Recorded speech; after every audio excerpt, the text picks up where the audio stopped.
history fans, and welcome back to the historical baking show. Today we're feeling festive and we're making a Yule log. I'm using Mary Berry's recipe. I've baked the cake, it's cooled. I've whipped the cream because I thought doing that whilst trying to talk to you isn't the best idea. So let's get decorating and find out the history of the Yule log. Also, please like this video and subscribe to the channel if you enjoy. Cool, thanks. So as with a lot of traditions that we have at Christmas time now, the Yule log stems from the ancient Celtic, Germanic and Scandinavian paganism traditions. The tradition of burning a Yule log on the fire started with the ancient celebrations of the winter solstice, with the ritual of burning a special log on the fire creating this magical protection for the people in your home and also creating good luck. It's thought that Norway was the birthplace of this tradition, with the ancient Norse celebrations involving the returning of the sun, because the winter solstice marked the end of the cold dark days and the sun was returning in spring, so it was a time to celebrate. Yule comes from the ancient Norse word Hweol, which means wheel. So they believed that the sun was a big wheel of fire that rolled towards the earth. So naturally, how do you honour its returning? By creating more fire with a special log that holds magical luck powers. Or it's thought that the name came from various translations of Old Norse or Scandinavian that was combined with the winter solstice celebrations happening at this time, and that time of winter was called Yuletide. So it makes sense if it was just the Yule log because it's Yuletide. Different origins. I always get very nervous when you have to unroll it to put the cream in the middle and then roll it back up, because I feel like it's not gonna stay.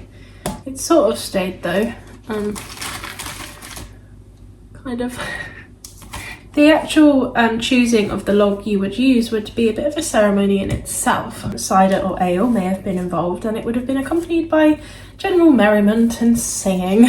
And you would choose obviously a particularly large log that might be able to be cut up or would last a long time.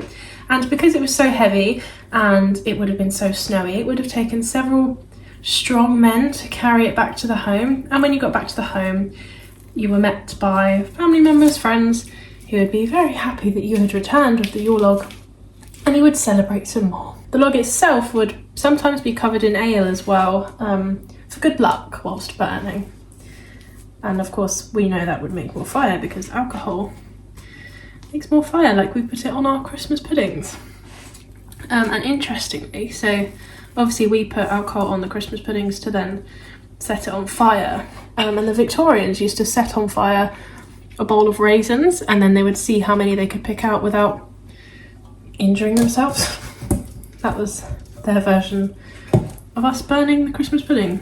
I feel like there's a lot of cream on here, but I'm gonna try and roll it back up again. So let's see how it goes. Since this tradition goes back so far, of course, it is unknown when it actually started, but the earliest reference to the Yule log comes from the 17th century in Germany. There's some literary references to it being a tradition. So it had been going for a long time already in the 17th century in Germany. And of course, a lot of our traditions come from Germany, and a lot of the thanks goes to Queen Victoria and her husband Albert. Although they weren't the first to bring a Christmas tree to Britain, that was Queen Charlotte, George III's wife, but Victoria and Albert just popularised it. I'm just going to wash my hands. If you're wondering how I just know all these Christmassy facts, of course I am just a bit of a genius. But also, we just did a Christmas series over on the Little Historians Magazine TV, so go and check that out. My Yule log does not fit on my cake stand, but that's okay because Mary Berry says chop off the end and make it look like a twig. So I'm going to chop off the end and stick it on as a twig. Actually, I don't want to stick it on as a twig. I'm going to keep it separately. We'll have a main Yule log. This is the big log that we chose and we dragged back through the snow.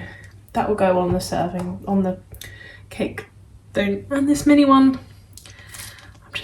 that'll be what I try at the end. There we go. Problem solved. Such a genius. Hopefully the ganache has thickened up enough. I've got to put it in a piping bag and pipe it on to make it look like the indents in the log. I'm a bit scared. I'm not very good at piping. But I'll get better, because if I don't get better at decoration, then I can never be on the real Bake Off, can I? I thought we were about to have a crisis, but it's okay. I found the piping nozzles. They were in the cupcake case's pot. That's not where they're supposed to be, but it's fine. I'm stressed.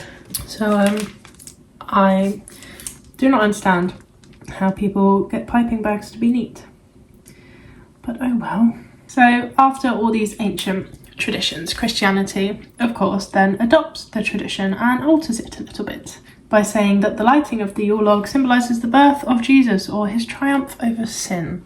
The cake itself, though, the Yule log, is thought to have originated in France in the 19th century, because, of course, for their past traditions, they were burning actual logs on a fire, not eating chocolate cake that looks like a log. The type of cake was called a bûche de Noël, and it was decorated, of course, in a way to resemble the actual Yule log. So the cake that we now eat is representative of a very, very ancient tradition. So remember that when you're tucking into your big chocolate creamy cake. My ganache is still a bit warm, so it's not setting, so it doesn't really look like a log. So the piping bag was not needed after all that, which is annoying, but oh well. I'll try. I'll add a little bit more on now, see if it can get the lines in. There you go. It's not awful. I've seen worse. I have got a big bowl of ganache left though. And also, piping bags are just annoying after you use them. Ugh. My icing sugar went a bit mental. Slightly more acceptable. That's it. This is the little mini one. This is the full one. I think it looks okay. Ganache is starting to set. Should we try a little bit? See. Do you think I'll ever make a completely successful cake? I always find that Yule log cakes are very they're not as light and fluffy as a normal cake, are they? They're a bit they have to be solid, but it's alright. Thank you very much for watching. I do hope you've enjoyed. If you have, don't forget to like this video and subscribe to my channel, because in the new year I have a plan to upload more regularly. I know I say that a lot, I'm sorry. Thanks for sticking around.